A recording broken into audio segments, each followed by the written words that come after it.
My name is Catherine and I'm a craftaholic. Welcome to my craft room and my channel.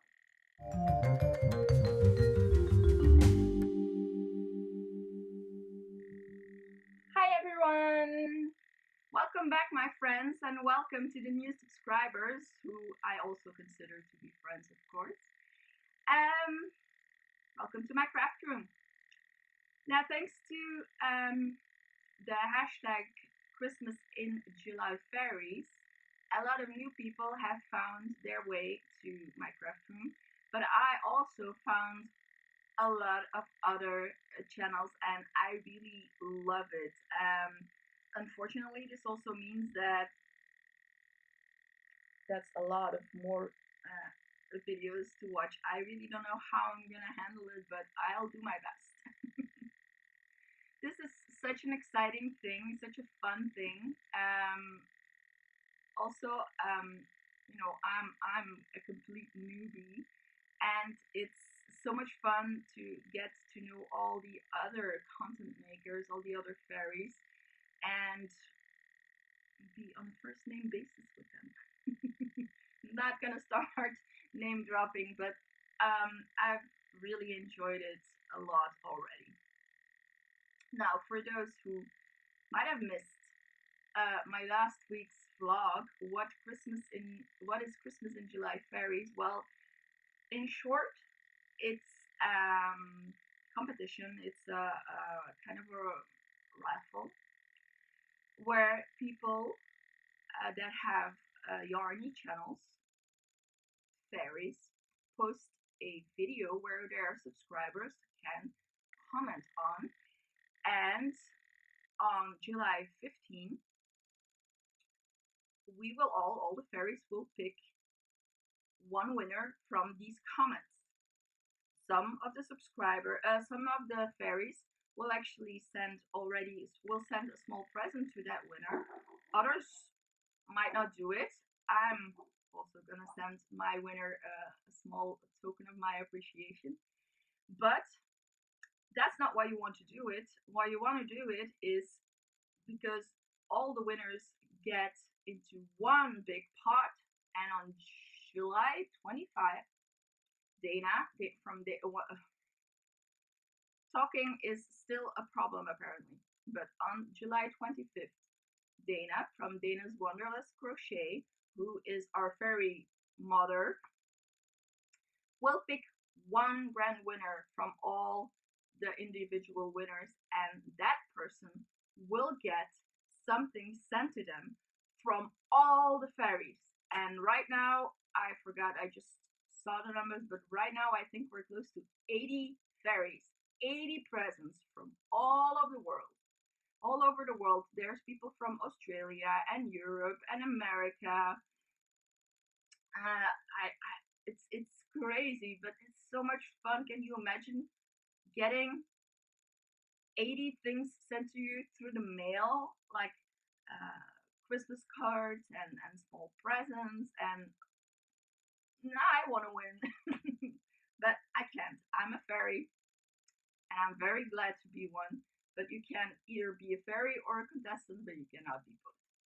Well, anyway, if you want to participate, go to my vlog that I posted last week and leave a comment there. Like, and make sure you're a subscriber to my channel because I will check if the person I draw is subscribed.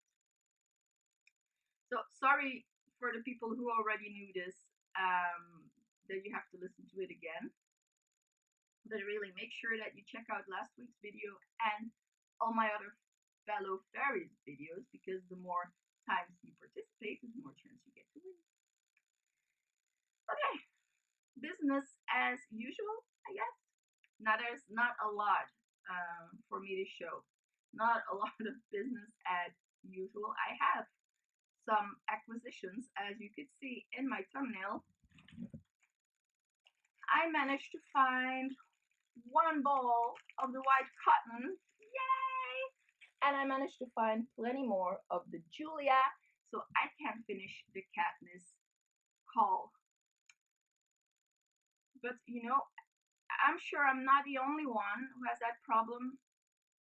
I always find it when a project has been UFO'd, I've always find it very hard to pick it back up, to remember where I was and how to continue. So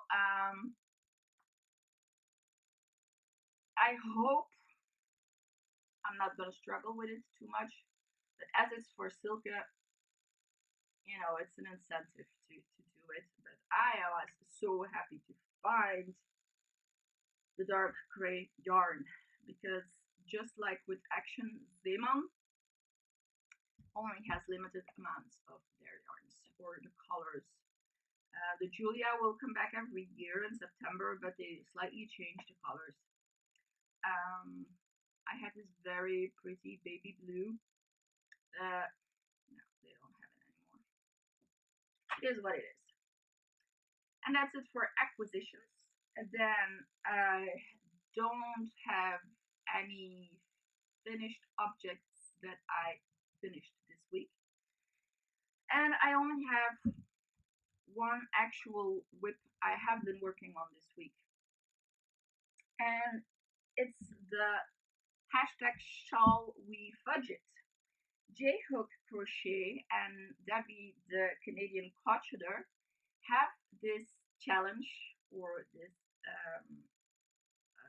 project going where you can also post your works on their social medias, but I will link the J-Hook's video in the description box because I cannot really explain it, but basically you are making a shawl without a pattern and you just fudge it if needed. I know that I wasn't supposed to be frogging, but I did frog a little bit because my the bottom of my shawl was getting very wavy, very ripply. I tried to fudge it as much as I could, but I had to pull out a few rows, and now it's better. I'm still having to fudge it, but I'm getting there. I have been fighting with this though. Now my idea was, and maybe that wasn't too smart, but I'm not always smart, and I tend to make it difficult for myself sometimes.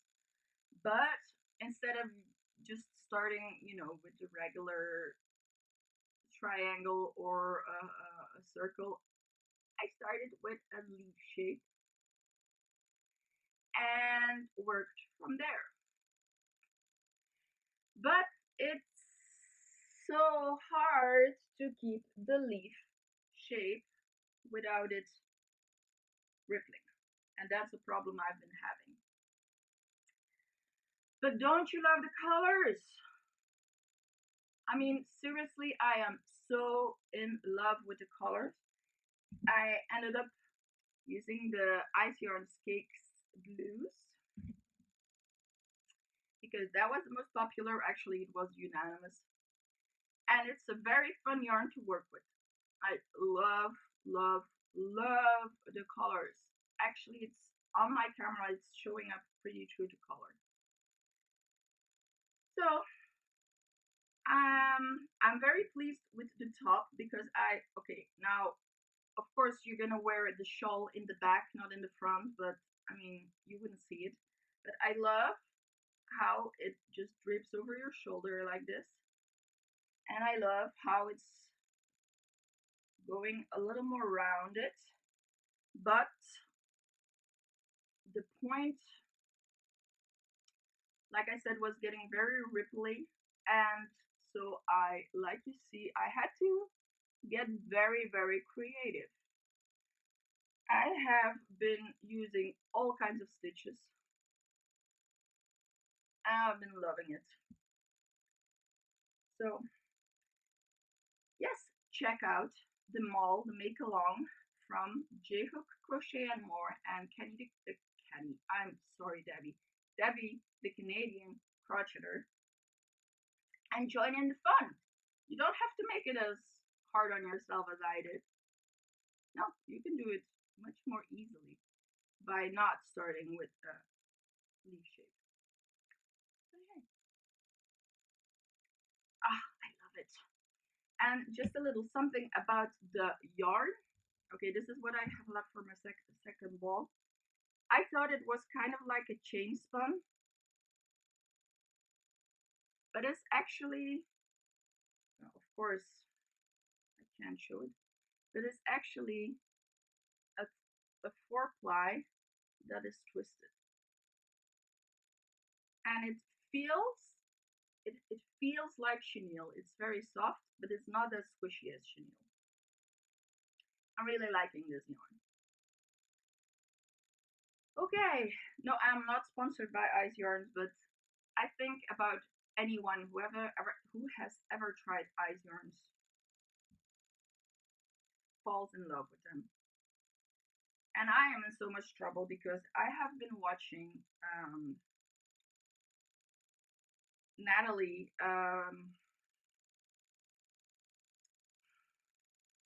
Forever Frogging. Sorry, Natalie.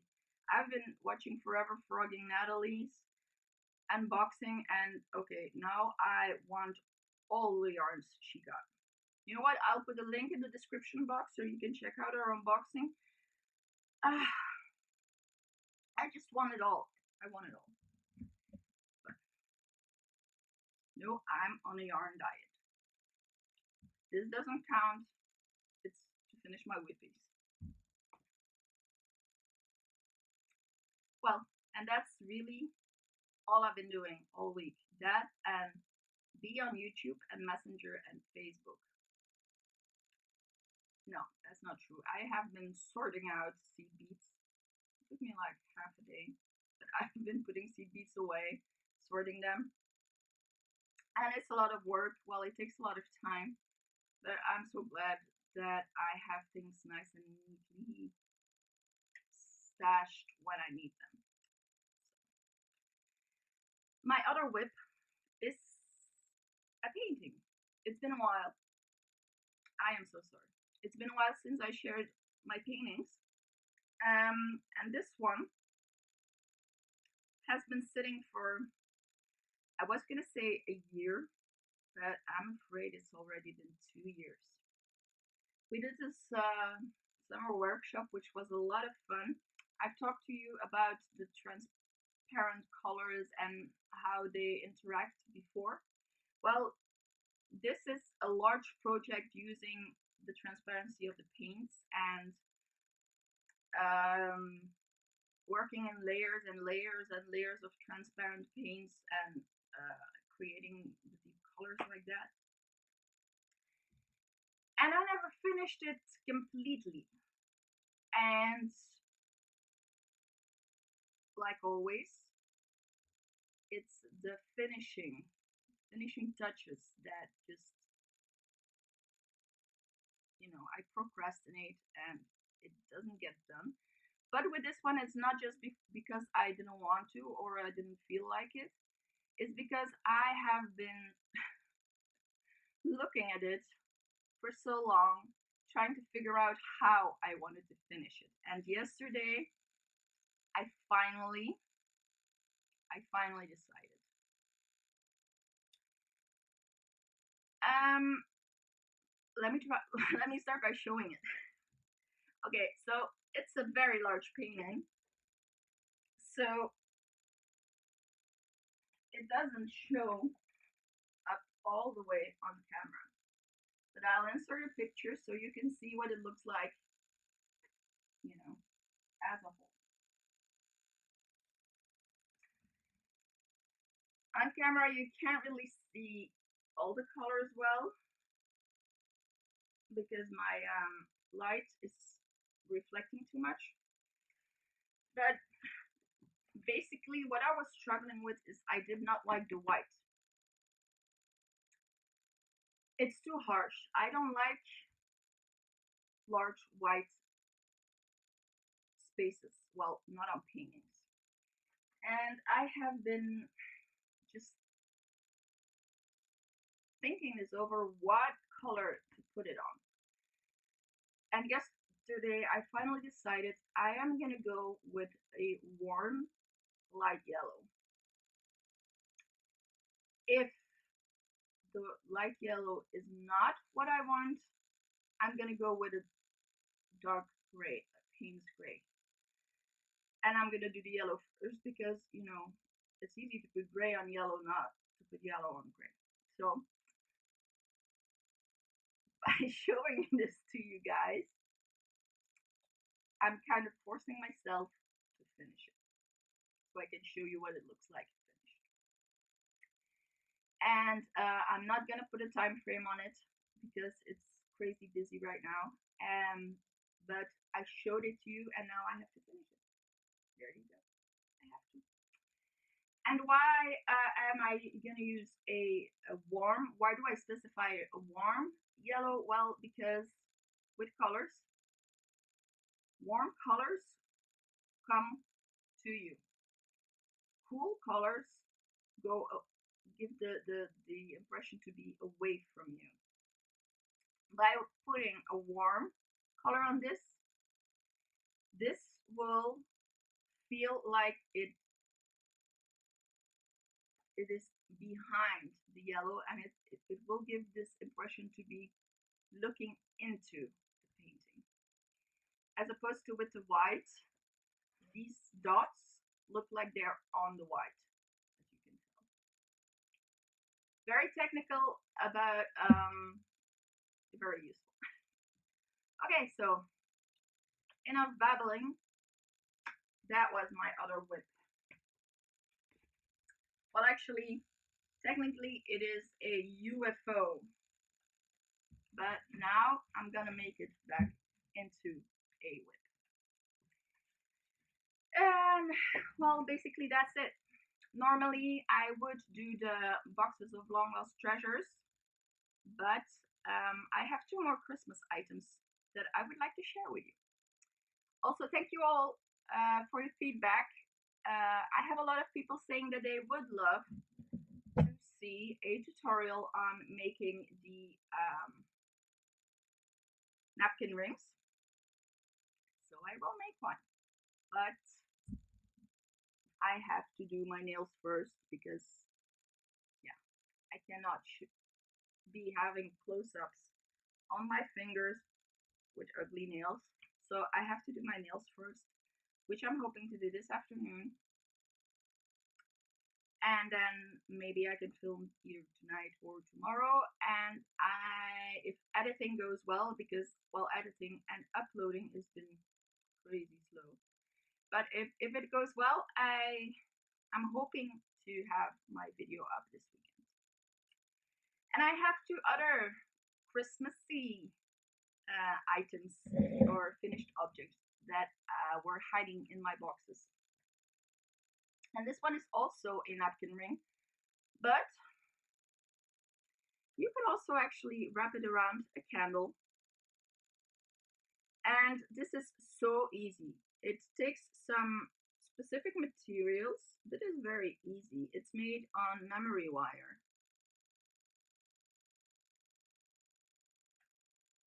And I decided I'll make a tutorial for this one as well because, like I said, this is really easy. And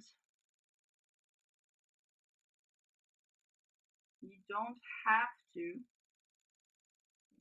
you don't even have to make the little dangling ornament here, but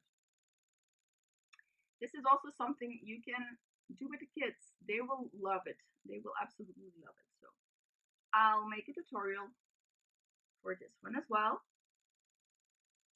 And then the other thing I have, and I'm sorry, but the Christmas ball is very tarnished. This is an old one. I have this Christmas ball, this bauble, with Swarovskis, of course.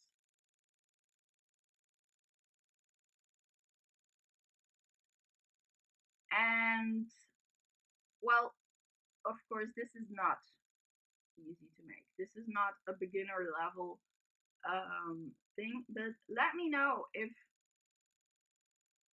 a tutorial on this would interest you. Isn't it pretty? Ooh, look at the shiny. but I just wanted to share this with you. I never actually put it in a tree, but I did use it as a decoration. But it never gotten into a Christmas tree. The cats would love this though. And speaking of cats, I have a cute video for you. It's a montage of earlier today where the kitties they had lunch, and then I just filmed their little routine, the eating, and then of course the washing up, because mommy taught them very well that they have to wash up after dinner. And well, after you wash up after dinner or after lunch, of course you take a nap. So I hope you enjoyed this little video.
Aren't they the cutest? I know, I'm very biased. But, oh, you just wanna snuggle them all the time. They don't appreciate that, but you just wanna. Well, okay. Now, that's enough babbling from me. I feel like I talked like forever today. Um, and if you're still watching this, I thank you very much. I thank you very much for your support, for the time you give me, and for all the love, the likes, the comments. Really, thank you so very much. That's it for this week, and I know some of you are waiting for it. I'm gonna say goodbye, and before I go, I leave you with this completely useless fact, and that's that a bunch of ferrets is called a business. Bye! Now, due to the fairy, no, not the fairies in July, due to Christmas in hashtag Christmas. Now, thanks to now, thanks to the hashtag Christmas in July fairies,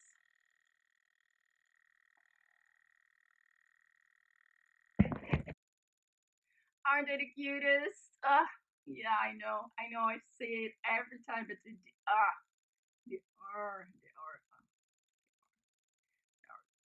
They are.